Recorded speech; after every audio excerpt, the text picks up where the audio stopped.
మనం తీసుకోబోతున్న టాపిక్ ఏంటంటే జగన్మోహన్ రెడ్డి ఈరోజు ద్వంద్వ వైఖరితో వ్యవహరిస్తూ ఉన్నాడు. ఒక విషయంలో బన్నీ అలా అరెస్ట్ అయ్యారో లేదో ఏదైతే సంజయ్ థియేటర్ ఎపిసోడ్ విషయంలో జగన్మోహన్ రెడ్డి అందరికన్నా ముందుగా స్పందించారు. అందరికన్నా ముందుగా బన్నీకి సపోర్ట్గా నిలబడుతూ ట్వీట్ చేశారు. అదే మంచు మోహన్ బాబు ఫ్యామిలీలో గత కొన్ని రోజులుగా రోజుకొక వివాదం తెర మీదకి వస్తూ ఉంది. ఆ ఫ్యామిలీకి సంబంధించి మనోజ్ అండ్ మోహన్ బాబు మధ్య నడుస్తున్న గొడవ పోలీసుల దాకా వెళ్ళింది. పోలీసులను దాటి మీడియా దాకా వెళ్ళింది. ఈరోజు ఒక రచ్చకైతే కారణం అవుతోంది. అటు మెయిన్ స్ట్రీమ్ మీడియాలో, ఇటు సోషల్ మీడియాలో. అసలు పూటకొక ట్విస్ట్తో మంచు ఫ్యామిలీలో ఏం జరుగుతోంది అన్నది ఒక కన్ఫ్యూజన్ అయితే క్రియేట్ చేస్తూ ఉంది. ఇలాంటి సిచ్యువేషన్లో మంచు ఫ్యామిలీలో ఇంత గొడవ నడుస్తూ ఉంటే ఇంతవరకు కూడా జగన్ దాని మీద స్పందించే ప్రయత్నం చేయలేదు. నిజానికి బన్నీ కంటే కూడా మంచు ఫ్యామిలీనే జగన్మోహన్ రెడ్డికి చాలా దగ్గర. అటు మంచు విష్ణు చేసుకుంది స్వయాన జగన్మోహన్ రెడ్డి చెల్లెల్ని. అలాంటిది మంచు విష్ణు మాటకు ముందు జగన్మోహన్ రెడ్డి తన బావ అని చెప్తూ ఉంటారు. ఈవెన్ మంచు మోహన్ బాబు కూడా గతంలో వైఎస్ఆర్సీపీలో చాలా కీలకంగా పనిచేశారు 2019 ఎన్నికల కంటే ముందు. అలాంటి వాళ్ళ విషయంలో అంత స్థాయిలో గొడవ జరుగుతూ ఉంటే, అంత స్థాయిలో మీడియాలో రచ్చ జరుగుతూ ఉంటే జగన్మోహన్ రెడ్డి ఎందుకు ఇన్వాల్వ్ కావట్లేదు? ఎందుకు ఆ ఇష్యూని తన పరిధిలో తాను తీసుకొని దాన్ని సార్ట్అవుట్ చేసే ప్రయత్నం చేయట్లేదు? అటు జగన్మోహన్ రెడ్డి దగ్గరకు పంచాయతీకి వెళ్లేందుకు కూడా ఇటు మోహన్ బాబు ఫ్యామిలీ ఎందుకు ఇష్టపడట్లేదు? అదే సమయంలో బన్నీ మీద జగన్మోహన్ రెడ్డికి అంత కన్సర్న్ ఎందుకు అనేది ఈరోజు చాలామందికి అర్థం కాని ఒక అంశం అనుకోవాలి. ఇదే జగన్మోహన్ రెడ్డి మోహన్ బాబు విషయంలో తనకు తరపున ప్రచారం చేసి తన కోసం నిలబడి మా ఎలక్షన్స్లో లాస్ట్ మినిట్లో విష్ణు నిలబెట్టిన ఆయన నిలబడి ఆ స్థానాన్ని గెలిపించుకొని వచ్చారు మంచు విష్ణు. అలాంటి ఫ్యామిలీని, తన సొంత చెల్లెల ఫ్యామిలీనేమో జగన్మోహన్ రెడ్డి పట్టించుకున్న పరిస్థితి లేదు. వాళ్ళు రోడ్డు ఎక్కుతూ ఉండే. అదే సమయంలో ఈరోజు బన్నీ అలా అరెస్ట్ అయ్యారో లేదో ఇలా అందరికంటే ముందుగా జగన్మోహన్ రెడ్డి స్పందించే ప్రయత్నం చేశారు. ఇక్కడే చాలామందికి ఒక కన్ఫ్యూజన్ అయితే ఉంది. అసలు ఎందుకు ఇలా జరుగుతోంది? జగన్మోహన్ రెడ్డి వైఖరికి అటు మంచు మోహన్ బాబు విషయంలో కావచ్చు, అదేవిధంగా ఇటు బన్నీ విషయంలో కావచ్చు, జగన్మోహన్ రెడ్డి వైఖరికి కారణం ఏంటి, డిఫరెన్స్ ఆఫ్ ఒపీనియన్కి కారణం ఏంటి అన్నది ఇక్కడ ఆ పార్టీ నేతలకు కూడా అర్థం కావట్లా. కానీ ఇక్కడ ఒక చాలా సాలిడ్ రీజన్ ఉంది జగన్మోహన్ రెడ్డి ఆ స్థాయిలో బన్నీ విషయంలో స్పందించడానికి కానీ, మోహన్ బాబు విషయంలో స్పందించకపోవడానికి కానీ. ఇక్కడ మనం ఇక్కడ జగన్మోహన్ రెడ్డి వైఖరిని, ఇక్కడ ద్వంద్వ వైఖరిని కూడా స్పష్టం చేస్తూ ఉంది ఆయన యాటిట్యూడ్ని. ఇక్కడ మనం ముందుగా బన్నీ విషయానికి వచ్చినట్లయితే జగన్మోహన్ రెడ్డి బన్నీ విషయంలో అంత ఫాస్ట్గా స్పందించడానికి కూడా కారణం ఎవరో కాదు, కేసీఆర్ అండ్ కేటీఆర్. ఎందుకంటే గతంలో మనం చూసినట్లయితే దట్టు పవన్ కళ్యాణ్ కూడా ఒక కారణం, అది ఎలాగో చెప్పుకుందాం. ఇక్కడ బన్నీ సంజయ్ థియేటర్ ఎపిసోడ్లో పుష్ప 2 మూవీ రిలీజ్ తర్వాత ఆయన సంజయ్ థియేటర్కి వెళ్ళడం, అక్కడ రేవతి అండ్ ఫ్యామిలీ ఎలా రోడ్డున పడిందో మనం చూసాం. ఆ ఇన్సిడెంట్ తర్వాత నాన్ బెయిలబుల్ వారెంట్ బన్నీకి ఇష్యూ కావడం కానీ, పోలీసులు ఆయన అరెస్ట్ చేయడం, ఒక రోజంతా చెంచల్ కూడా జైల్లో ఆయన ఉండడం మనకు తెలుసు. దేశవ్యాప్తంగా కూడా ఈ ఇష్యూ సంచలనం అయితే సృష్టించింది. అయితే ఇక్కడే ఒక చర్చ జరిగింది. ఇది పొలిటికల్ వెండట్టా తీసుకునే ప్రయత్నం చేశారు రేవంత్ రెడ్డి అని ఒక చర్చ జరిగిన, బట్ దానికి కూడా రేవంత్ రెడ్డి చాలా క్లియర్గా సమాధానం చెప్పారు. బన్నీ ఏమైనా బార్డర్లో యుద్ధం చేసి వచ్చారా అంటూ కూడా చాలా గట్టిగా కౌంటర్ ఇచ్చారు ఆయన. అట్ ద సేమ్ టైం మనం చూసినట్లయితే బన్నీ అరెస్ట్ వెనుక చంద్రబాబు నాయుడు ఉన్నారు, పవన్ కళ్యాణ్ ఉన్నారు అన్న ప్రచారాన్ని కూడా తెరపడేలాగా ఆ ఇష్యూ మొత్తం తనకు తెలుసు, నేనే దాన్ని పర్సూ చేస్తూ ఉన్నాను, చట్టం తన పని తాను చేసుకుంటుందంటూ చాలా తెలివిగా స్మార్ట్గా రేవంత్ రెడ్డి సమాధానం చెప్పారు. సో సీఎం తలుచుకుంటే, చట్టం తన చేతుల్లో ఉన్న ఎవరైనా సరే, పవర్ఫుల్ ముఖ్యమంత్రి ఎవరైనా తను తలుచుకుంటే తాను ఎవరినైనా ఆకాశం నుంచి కిందకి దించొచ్చు అనేది కూడా ఒక స్పష్టంగా ఒక మెసేజ్ ఇచ్చే ప్రయత్నం చేశారు రేవంత్. అటు నాగార్జున ఏదైతే నోవాటెల్ విషయంలో కావచ్చు, అండ్ దెన్ రీసెంట్గా బన్నీ అరెస్ట్ విషయంలో కావచ్చు, దట్స్ ఇట్. అయితే ఇక్కడే ఒక ట్విస్ట్ ఏంటంటే అది పొలిటికలైజ్. వెంటనే బన్నీ అలా అరెస్ట్ అయ్యారో లేదో ఇండస్ట్రీ కన్నా ముందు స్పందించింది బీఆర్ఎస్. మొదట ఏకంగా దీని వెనుక రాజకీయ ప్రయోజనాలు ఉన్నాయనో, రాజకీయ పొలిటికల్ వెండట్టా ఉందనో కేటీఆర్ లాంటి వాళ్ళు మాట్లాడడం జరిగింది. అలా కేటీఆర్ ఖండించారో లేదో ఇలా హరీష్ రావు లాంటి వాళ్ళు దాన్ని ఖండించారు. ఇక బీఆర్ఎస్ నేతలు వరుస పెట్టి పోటాపోటీగా బన్నీ అరెస్ట్ను ఖండిస్తూ ప్రకటనలు చేశారు. బీఆర్ఎస్ అలా ప్రకటనలు చేసిందో లేదో బండి సంజయ్ కేంద్ర మంత్రిగా ఉన్నారైనా, అలాంటి పరిస్థితుల్లో కూడా ఈరోజు బీజేపీ నేతలు అందరికంటే ముందుగా బండి సంజయ్ స్పందించడం జరిగింది. సో బీఆర్ఎస్ వాయిస్నే బీజేపీ కూడా వినిపించే ప్రయత్నం చేసింది బన్నీ అరెస్ట్ విషయంలో. ఎందుకంటే వాళ్ళకున్న ఇష్యూ ఏంటంటే రేవంత్ రెడ్డిని బ్లంట్గా, ఆయన ఏ నిర్ణయం తీసుకున్నా తమ అపోనెంట్ కాబట్టి బ్లంట్గా వ్యతిరేకించాలనే నిర్ణయం వాళ్ళది అయి ఉండొచ్చు. అందుకే బీఆర్ఎస్ వ్యతిరేకించింది.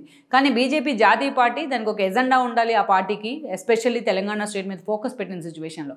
కానీ వెనక ముందు ఆలోచన లేకుండా ఈ రోజున బీజేపీ నేతలు కూడా ఏదైతే బన్నీ అరెస్ట్ని ఖండించడానికి మాత్రం ఆ పార్టీ నేతలే తీసుకోలేకపోతూ ఉన్నారు.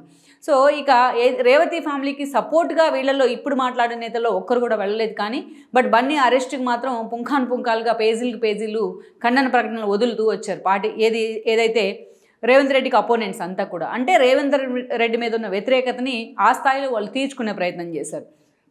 ఇక్కడ ఇంకో ట్విస్ట్ కూడా ఉంది. ఇక్కడ రేవంత్ రెడ్డి అంటే చంద్రబాబు నాయుడు శిష్యుడు అంటూ కూడా నిన్నటిదాకా బీఆర్ఎస్ బీజేపీ ప్రచారం చేస్తూ వచ్చి, ఎస్పెషల్లీ బీఆర్ఎస్. సో చంద్రబాబు నాయుడుకి ఇప్పుడు పవన్ కళ్యాణ్ ఒక క్లోజ్ అసోసియేట్. అందుకే పవన్ కళ్యాణ్కు బన్నీకి పడదు కాబట్టి పవన్ కళ్యాణ్ చెప్పడం వల్లే చంద్రబాబు నాయుడు రేవంత్ రెడ్డికి చెప్పారన్న చర్చ కూడా ఉంది. బట్ రేవంత్ రెడ్డి దీనికి కూడా ఒక క్లారిటీ ఇచ్చారు. యాక్చువల్గా బన్నీ చేసుకున్న స్నేహ తనకు బంధువే అని చెప్పారు. చంద్రశేఖర్ వాళ్ళ ఫాదర్ చంద్రశేఖర్ రెడ్డి కూడా తనకు బంధువే అని చెప్పారు. సో అంత క్లియర్గా రేవంత్ రెడ్డి ఒక మెసేజ్, దాని వెనక ఎవరూ లేరు నేనే ఉన్నాను ఒక మెసేజ్ ఇచ్చే ప్రయత్నం అయితే చేశారు. సో బ్లంట్గా చంద్రబాబును వ్యతిరేకించే ప్రయత్నం, బ్లంట్గా రేవంత్ రెడ్డి ఏ నిర్ణయం తీసుకున్న దాన్ని పూర్వపరాల్లోకి వెళ్ళి విచారించే సందర్భం లేకుండా బ్లంట్గా వ్యతిరేకించే ఒక సిచ్యువేషన్ అయితే ఈ ఇష్యూ కేంద్రంగా తెర మీద తీసుకొచ్చారు. ఇక ఇండస్ట్రీలో సో కాల్డ్ పెద్దలని చెప్పబడుకునే చాలామంది నేతలు బన్నీ అరెస్ట్ అయ్యి ఇంటికి వచ్చిన వెంటనే ఆయన ఇంటికి క్యూ కడతాం జరిగింది బన్నీని పరామర్శించేందుకు. సో ఇదే నేతలు గతంలో మనం చూసినట్లయితే అనేక సార్లు ఇలాంటి ఇష్యూలు తెర మీదకి వచ్చాయి. మరి రేవతి ఇష్యూ, బన్నీ అక్కడికి వెళ్ళిన కారణంగానే రేవతి ఇలాంటి ఆవిడ చనిపోయింది. మరి అదే రేవతి ఫ్యామిలీని కనీసం ఒక ట్వీట్ కూడా చేయలేదు ఎవరు ఆ ఫ్యామిలీకి అండగా ఉండాలని ఈ సో కాల్డ్ పెద్దలంతా కూడా. ఎప్పుడైతే కేటీఆర్ కానీ బీఆర్ఎస్ కానీ ఒక స్టాండ్ తీసుకుందో బన్నీ అరెస్టుకు నిరసనగా, at the same time Jaganmohan Reddy కూడా అదే స్టాండ్ తీసుకున్నారు. ఎందుకంటే జగన్మోహన్ రెడ్డి ఇక్కడ తెలంగాణలో బీఆర్ఎస్కి ఒక క్లోజ్ అసోసియేట్, గట్టిగా మాట్లాడితే మొన్నటి వరకు కేసీఆర్కి దత్తపుత్రుడు, కేటీఆర్కి సోదరుడు కూడా. అందుకే జగన్మోహన్ రెడ్డి కూడా వెంటనే మీడియా ముందుకు వచ్చి ఖండించడం జరిగింది. ఇక ఏకంగా జగన్మోహన్ రెడ్డి పార్టీ తరపున తోట త్రిమూర్తులు లాంటి వాళ్ళు అయితే డైరెక్ట్గా వచ్చి బన్నీని కలిసి మద్దతు తెలిపారు. అదేవిధంగా అంబటి రాంబాబు లాంటి వాళ్ళు కూడా ఎప్పటి నుంచో బన్నీ గురించి మాట్లాడుతూ ఉన్నారు. పార్టీ వాయిస్ కూడా ఆయన వినిపించే ప్రయత్నం చేశారు. ఇక్కడే ఒక ట్విస్ట్ ఏంటంటే, ఇక్కడ ఏపీలో పవన్ కళ్యాణ్ జగన్మోహన్ రెడ్డికి బద్ద వ్యతిరేకి. అందుకనే పవన్ కళ్యాణే దగ్గరుండి బన్నీని టార్గెట్ చేస్తున్నారనే మెసేజ్ జనంలోకి వెళ్ళాలి. సో దీన్ని టోటల్ ఎపిసోడ్ వెనుక బన్నీ ఫ్యాన్స్ కానీ బన్నీ సామాజిక వర్గానికి చెందిన కొంతమంది కానీ తమ వైపుకి లాక్కోవాలని, తమ వైపు మద్దతు కూడా కట్టాలనే ఒక ఆలోచన వైసీపీలో కనిపిస్తూ ఉంది. అంటే ఏ ఇష్యూ వచ్చినా, చిన్న ఇష్యూ వచ్చినా దాన్ని పొలిటికలైజ్ చేసే ప్రయత్నం అని అనుకోవాలి. సో అలా ఇదే జగన్మోహన్ రెడ్డి చిరంజీవిని కూర్చోబెట్టుకుని నమస్కారం చేయించుకున్నారు. ఆ నమస్కారం వీడియోని కూడా బయటకు వదలడం జరిగింది అవమానించే విధంగా. సో ఆ రోజు ఆ స్థాయిలో చేసిన జగన్మోహన్ రెడ్డి ఎక్కడ చిరంజీవి వీడియో అంత వైరల్ అవుతుంటే కూడా ఎక్కడ దాన్ని ఖండించే ప్రయత్నం కూడా చేయలేదు. ఇదే పవన్ కళ్యాణ్ని, ఆయన పెళ్ళిళ్ళ వ్యవహారాన్ని, ఆయన భార్యల వ్యవహారాన్ని, అదేవిధంగా ఆయన పిల్లల్ని కూడా ఆ స్థాయిలో సోషల్ మీడియా ట్రోల్ చేస్తూ ఉంటే దానికి మద్దతు తెలుపుతూ దాన్ని ఎండోర్స్ చేసే విధంగా జగన్మోహన్ రెడ్డి కూడా అనేక వేదికల మీద, అది కూడా ప్రభుత్వ పథకాలు ఇంప్లిమెంట్ చేసే వేదికల మీద జగన్మోహన్ రెడ్డి మాట్లాడుతూ వచ్చారు చాలాసార్లు, ఎంతో హ్యూమిలియేటింగ్గా పవన్ కళ్యాణ్ ఉద్దేశించి. సో ఇక్కడ మనం చూసినట్టు అప్పుడేవి జగన్మోహన్ రెడ్డి గుర్తు రాలేదు. ఒక్కసారి బన్నీ అరెస్ట్ అలా అనడంతోనే ఇక్కడ పవన్ కళ్యాణ్ శత్రువు కాబట్టి, అక్కడ బీఆర్ఎస్ మిత్రులు కాబట్టి ఆ స్థాయిలో బన్నీని వెనకేసుకుని వచ్చే ప్రయత్నం. దట్టు మొన్నటి ఎన్నికల్లో కాపు సామాజిక వర్గం ఎక్కడా కూడా జగన్మోహన్ రెడ్డి వెంట లేరు. సో చాలా క్లారిటీగా కాపు సామాజిక వర్గం మొత్తం కూడా ఈరోజు పవన్ కళ్యాణ్ వెంట నడిచే ప్రయత్నం జరిగింది. అటు టీడీపీ, బీజేపీ కూటమికి, అటు జనసేన పూర్తిగా మద్దతు చేకూరింది. అందుకే 100% స్ట్రైక్ రేట్ని కూడా పవన్ కళ్యాణ్ సాధించారు. అందుకే ఆ కాపుల్లో చీలికి తెచ్చే ప్రయత్నం జగన్మోహన్ రెడ్డి వైపు నుంచి మనం చూసాం. గతంలో కూడా అంతే, పవన్ కళ్యాణ్ తిట్టేవాళ్ళు చిరంజీవిని హక్కును చేసుకునేవాళ్ళు, ఏదైతే జూనియర్ ఎన్టీఆర్ని హక్కును చేసుకునేవాళ్ళు చంద్రబాబు నాయుడిని, లోకేష్ని టార్గెట్ చేసేవాళ్ళు. ఇది ఒక స్ట్రాటజీ అనమాట వైఎస్ఆర్సీపీ వైపు నుంచి.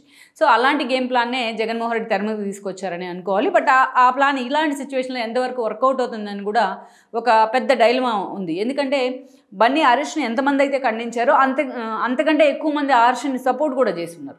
జనం నుంచి కూడా, కామన్ మ్యాన్ నుంచి కూడా ఈ విషయంలో ఎవరైనా సరే అరెస్ట్ జరగాల్సిందే అన్న చర్చ కూడా కామన్ మ్యాన్లో జరుగుతూ వచ్చింది. సో ఈ జగన్మోహన్ రెడ్డి స్ట్రాటజీ బన్నీ విషయంలో ఎంతవరకు వర్కౌట్ అవుతుంది అనేది అయితే మాత్రం ఇప్పటికీ ఒక డిబేటబుల్ సబ్జెక్టే.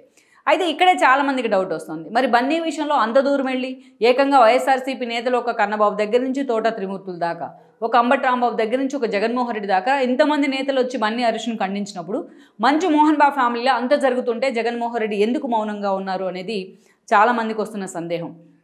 గట్టిగా చెప్పాలంటే బన్నీతో పోలిస్తే మోహన్ బాబే జగన్మోహన్ రెడ్డి చాలా దగ్గర బంధువు కూడా. మంచు విష్ణు చేసుకుంది వెరోనికాని. ఆ వెరోనిక ఎవరో కాదు, వైఎస్ రాజశేఖర రెడ్డి సోదరుడైన సుధీకర్ రెడ్డి డాటరే వెరోనికా రెడ్డి. ఆమె చేసుకున్న దగ్గర నుంచి అటు వైఎస్ ఫ్యామిలీకి, ఇటు మంచు ఫ్యామిలీకి మధ్య ఒక గాఢమైన సాన్నిహిత్యం ఏర్పడింది. వైఎస్ హయాం నుంచి అది కొనసాగుతూ వచ్చింది. ఆ తర్వాత మనం చూసినట్లయితే వైఎస్ మరణానంతరం కూడా జగన్మోహన్ రెడ్డి ఆ ఫ్యామిలీతో అంతే అసోసియేషన్ కొనసాగిస్తూ వచ్చారు. ఈవెన్ మోహన్ బాబు కూడా జగన్మోహన్ రెడ్డితో ఒక సాన్నిహిత్యాన్ని అయితే కొనసాగిస్తూ వచ్చారు. ఎస్పెషల్లీ మనం చెప్పుకోవాలంటే 2019 ఎన్నికల కంటే ముందు తన విద్యానికేతన్ స్కూల్స్ అండ్ కాలేజెస్ సంబంధించి ఫీజు రియంబర్స్మెంట్ విషయంలో చంద్రబాబు నాయుడు ప్రభుత్వాన్ని, ఆయన పనితీరును ఎత్తి చూపిస్తూ కూడా మోహన్ బాబు చాలా హడావిడి చేశారు. తన కాలేజీ స్టూడెంట్స్ని తీసుకొచ్చి రోడ్డు ఎక్కించి వాళ్ళతో పాటు రోడ్డు మీద పడుకొని ఒక పీక్ లెవెల్లో ఆ రోజు ఆయన ధర్నా చేయడం జరిగింది. ఒక పీక్స్లోకి వెళ్ళి చంద్రబాబు నాయుడు విమర్శించడం జరిగింది. ఆ ఇష్యూని వైఎస్ఆర్సీపీ తనకు అనుకూలంగా మార్చుకుంది ఆ ఎన్నికల సమయంలో. అలా చంద్రబాబు నాయుడిని ఆ పార్టీలో పదవులు అనుభవించి చంద్రబాబు నాయుడుతో ఎంతో లబ్ధి పొందిన మోహన్ బాబు కూడా ఆ స్థాయిలో చంద్రబాబు మీద ఒక వ్యతిరేకతను తీసుకొచ్చే ప్రయత్నం చేశారు. అంతేకాదు, అది మర్చిపోకముందే ఆయన అఫీషియల్గా వెళ్ళి వైఎస్ఆర్సీపీ కండువా కప్పుకున్నారు. లోకేష్కి వ్యతిరేకంగా ప్రచారం చేశారు, చంద్రబాబు నాయుడికి వ్యతిరేకంగా ప్రచారం చేశారు. జగన్మోహన్ రెడ్డి పూర్తి స్థాయిలో ఆ ఫ్యామిలీని వాడుకున్నారని అనుకోవాలి. ఆ సమయంలో ఎన్నికలు అయిపోయిన తర్వాత ఆ పార్టీలో పోసాన్ లాంటి వాళ్ళకో లేకపోతే అలీ లాంటి వాళ్ళకు చిన్న చిన్న పదవులు దక్కాయి. కానీ మోహన్ బాబుని మాత్రం పూర్తిగా పక్కన పెట్టేశారు జగన్మోహన్ రెడ్డి. మంచు విష్ణు కేవలం పవన్ కళ్యాణ్ మీద ఉన్న గ్లెడ్జ్తోనే ఆ రోజు Pawan Kalyan and family, mega family Prakash రాజ్ని మా అధ్యక్షుడిగా సపోర్ట్ చేస్తే వాళ్ళకి వ్యతిరేకంగా లాస్ట్ మీట్లో మంచు విష్ణుని నిలబెట్టే ప్రయత్నం చేశారు జగన్మోహన్ రెడ్డి. కేసీఆర్ అండదండలతో వాళ్ళని గెలిపించుకునే ప్రయత్నం అయితే జరిగింది ఆ రోజున. సో అలా మనం చూసినట్లయితే ఒక మంచు ఫ్యామిలీని తనకు రాజకీయంగా అవకాశం ఎప్పుడున్నా అప్పుడు వాళ్ళని వాడుకునే ప్రయత్నం చేశారు. కానీ అవకాశాల విషయంలో మాత్రం రాజకీయ అవకాశాల విషయంలో, పార్టీ పదవుల విషయంలో మాత్రం వాళ్ళని పూర్తిగా పక్కన పెట్టారు. ఈవెన్ మంచు లక్ష్మి ఆ పార్టీ నుంచి పోటీ చేస్తుందని చర్చ జరిగినా బట్ ఆ దిశగా జగన్మోహన్ రెడ్డి ఎప్పుడు వర్కౌట్ కూడా చేయలేదు. అవకాశం వచ్చినప్పుడల్లా మోహన్ బాబుని వాడుకున్నారు, అది కూడా చంద్రబాబు నాయుడిని టార్గెట్ చేయడానికి. ఈవెన్ మా ఎలక్షన్ల సమయంలో బాలకృష్ణ లాంటి వాళ్ళు మోహన్ బాబు కొడుకైన విష్ణుకు మద్దతు తెలపడం జరిగింది. మోహన్ బాబు అప్పుడు సారీ కూడా చెప్పారు బాలకృష్ణ ఇంటికి వెళ్ళి, లోకేష్కి నీ అల్లుడికి వ్యతిరేకంగా నేను ప్రచారం చేస్తే నా కొడుకు కోసం నువ్వు ప్రచారం చేసావు అని చెప్పేసి.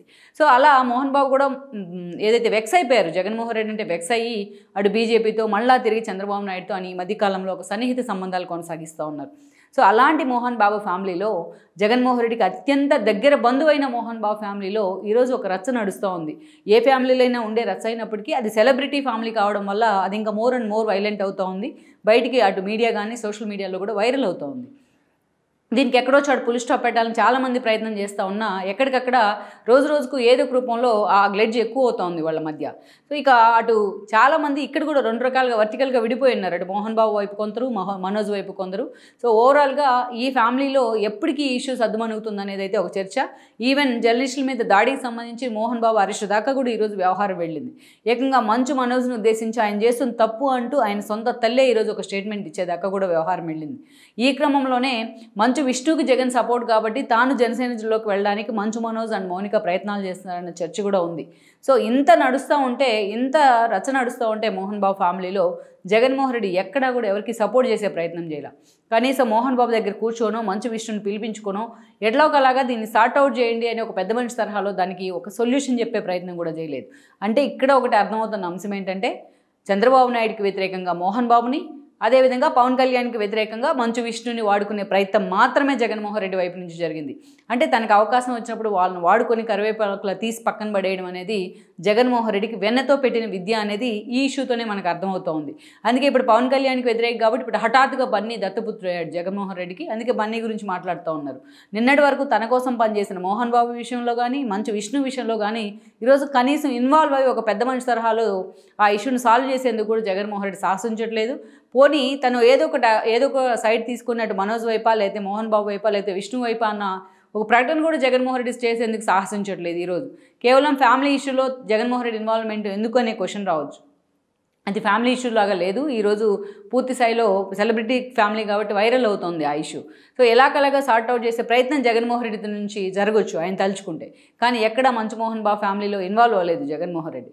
కానీ ఇదే జగన్ బన్నీని మాత్రం ఎత్తికెత్తుకునే ప్రయత్నం చేస్తూ ఉన్నారు. ఇక్కడే అర్థమవుతోంది ఏంటంటే నిన్నటి వరకు చంద్రబాబుని టార్గెట్ చేయడానికి మంచు ఫ్యామిలీ, మంచు మోహన్ బాబు, పవన్ కళ్యాణ్ టార్గెట్ చేయడానికి Manchu Vishnu. At the same time చూసినట్లయితే ఈరోజు పవన్ కళ్యాణ్కి వ్యతిరేక కాబట్టి బన్నీకి సపోర్ట్, బీఆర్ఎస్ వ్యతిరేకిస్తుంది కాబట్టి ఈయన బ్లంట్గా వ్యతిరేకించాల్సింది, ఒక లైన్ అంటూ లేకుండా తనకు.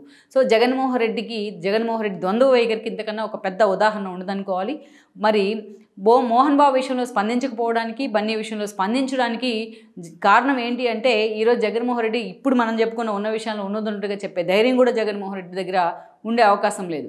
సో ఓవరాల్గా ఇప్పుడున్న సిచ్యువేషన్లో జగన్మోహన్ రెడ్డి యాటిట్యూడ్ మాత్రం, ఎస్పెషల్లీ బన్నీ విషయంలో ఆయన వ్యవహరించిన యాటిట్యూడ్ మాత్రం ఆ పార్టీలో కూడా తీవ్ర వ్యతిరేకతను తీసుకొస్తుందన్నది వాస్తవం. ఈ వీడియో మీకు నచ్చినట్లయితే please share, like and subscribe R24 Telugu.